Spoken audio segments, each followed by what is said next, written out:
stop doing sponsorships. Seriously? Yes, and here's why. Sponsorships income is unstable, deals aren't transparently made, you're being underpaid, you're beholden to a strict posting schedule, and you're bound to the algo and hyper-focused on clickbaiting content. But there's a better way, one where you own the income and not the brands. I've managed over 50 million in sponsorship deals, negotiated with over 30,000 creators, and now I help top creators build and grow sustainable businesses. So what's the real opportunity? It's sponsoring your own channel and selling your products directly to your own audience. And today I'm going to convince you with 4 reasons why this is a smarter move. But it all starts with the math. So let's compare how much a creator would earn from a sponsorship deal versus selling their product directly to their audience. First, let's start with the brand deal. And the way that brands calculate how much they're willing to pay a creator is based on an equation.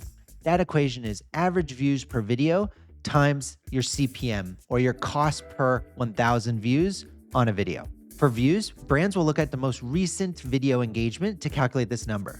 And they may only look at the most recent 3 to 5 videos because the algorithm is constantly changing, your views tend to fluctuate, and so they're looking for your most recent video engagement to really figure out what's a good number to calculate this rate off of. The second part of the equation is CPM.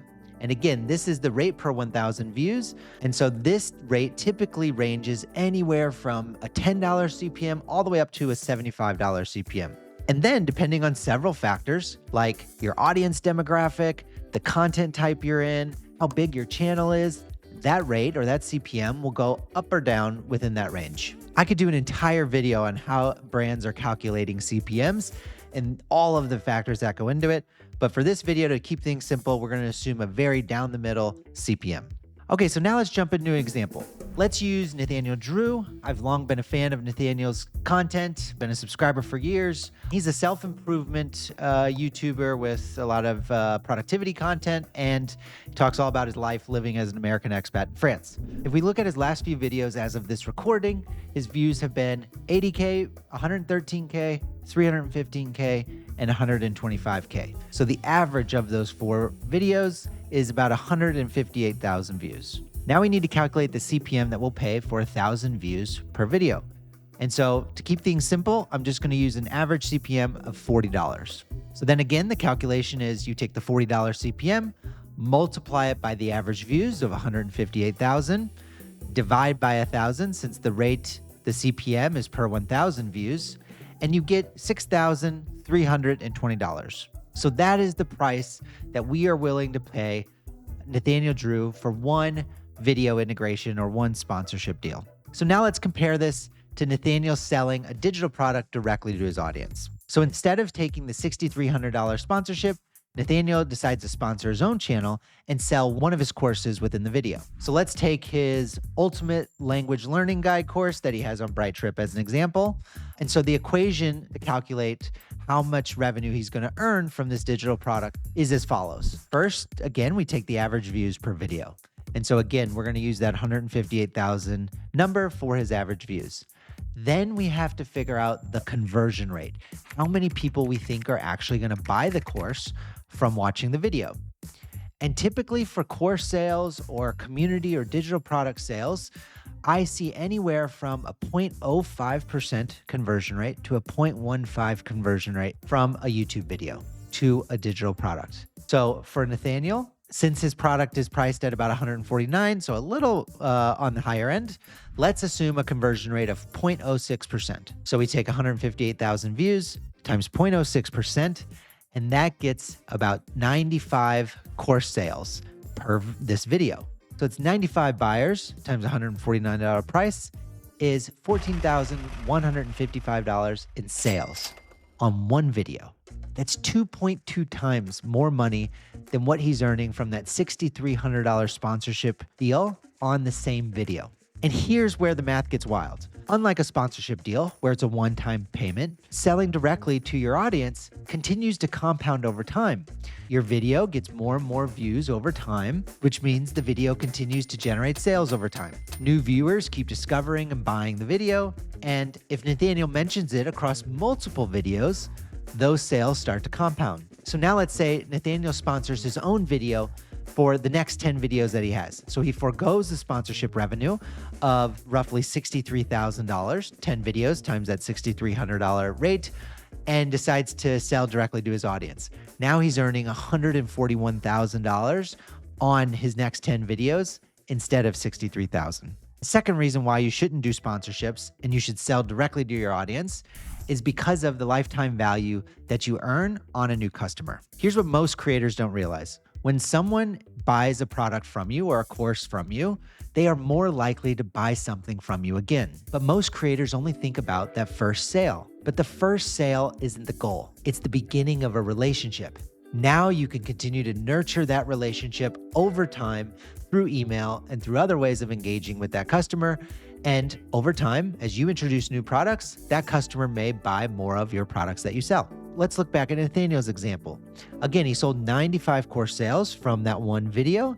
At $149, he made $14,000 on those initial sales. But what happens to those 95 customers next? Maybe 10% of those people decide to buy something else from him.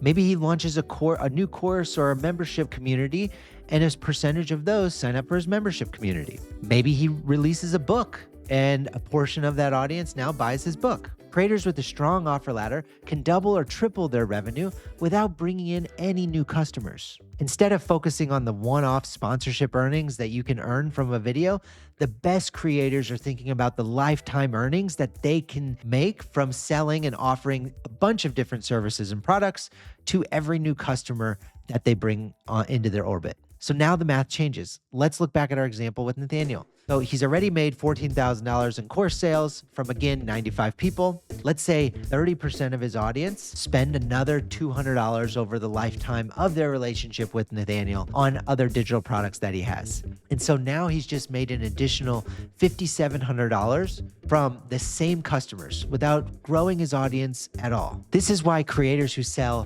digital products directly to their audience build real businesses. And this brings us to the next problem with sponsorships, which is reason number 3, wasting your ask equity. Every time you promote something, you're giving up what I like to call your ask equity. This is your ability to get your audience to take action on something. Think of it like a trust bank. You deposit trust within your bank every time you deliver great content to your audience. And then you withdraw trust from your bank every time you ask your audience to do something. Here's the problem. Sponsorships burn your ask equity on things that don't directly impact your audience. And worse, most creators are using their best call to action moments within their video on brand deals instead of selling their own digital products. Instead of asking your audience to buy a VPN or a new mattress or some random app, what if you directed them to something you created? That leads to actually you building more trust with them because now you're delivering more value to them. You see higher conversion rates and you see long-term brand building from selling directly to them and delivering more value to them. The smartest creators invest their ask equity into their own businesses, not some random sponsor or brand deal that will disappear in 30 days. The fourth reason why you shouldn't do sponsorships and instead sell your products directly to your audience is because sponsorship revenue is extremely volatile. Let's be real, sponsorship income is not a reliable income source. You may be getting big deals now from a brand, but that doesn't last forever. It depends on a lot of different factors that are honestly out of your control. Things like the economy, the brand's marketing budget, how much the brand wants to invest in influencer deals, the algorithm. Suddenly the algorithm changes and your views drop. That means your rate will ultimately drop. So my experience with this, managing millions in sponsorship budgets, was depending on what our priorities were, would depend on how much we were willing to pay sponsors. When the economy was good or things were going well, our marketing budget increased. When our marketing budget increased, we were more willing to spend on bigger deals, take more risks, and work with a bunch of new creators. Then, when things got harder or the economy turned, that meant we were willing to pay less to new creators or to our existing creators that we've worked with for years. Imagine relying on sponsorships as your main source of income and then is cut in half overnight for things that you cannot control. So let's recap. Sponsorship deals equals unstable income, undervalued deals, wasting your ask equity, and you're extremely reliant on the brand and the algorithms. Selling your own digital products equals building trust with your audience, turning customers, one-time customers into long lifetime relationships, a stable, reliable income, and you controlling 100% of your upside. So if you have a question on your specific sponsorship deal, drop it in the comments or shoot me a line. I'll see you on the next one.